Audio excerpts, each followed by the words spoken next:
Күндөрдүн бир күнү бай өзүнүн кол алдында иштеген ашпозчу, багбан жана ошондой эле кедей жашаган кароолчусун кечки тамакка чакырат. Тамактанып бүткөн соң үй ээси алардын алдына бир топ акча, анын тушуна Куран китебин коюп, ким эмнени тандайт деп суроо узатат.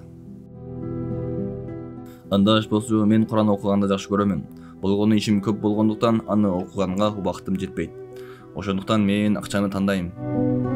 Багбан: мен дагы Куран окуганды абдан жакшы көрөмүн. Бул менин динимдин түркүбү. Мен дагы аны окуй албаймын, андыктан акчаны тандайт элем, деди.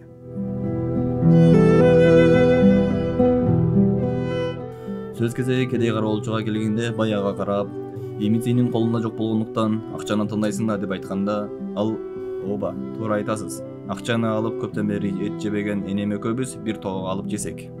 Жыртык бут кийимимди алмаштырып, жаңысын кийсем жарашат эле. Бирок энемдин айткан сөзүн дайыма кулагыма туюп жүрөмүн.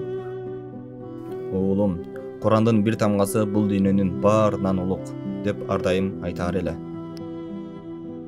Ошондуктан мен Куранды тандаймын. Куранды колуна алып, аны өбүп, алгач бетин ачса, эки барак турган болот.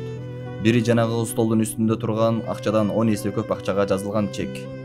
Экинчиси баягы кишинин болгон дүйнөсүнүн мураскорусуң деген окуят бар экен.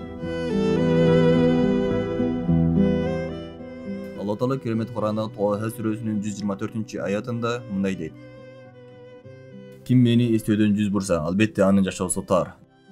Жана аны кыямат күнүндө көр кылып тирилтебиз.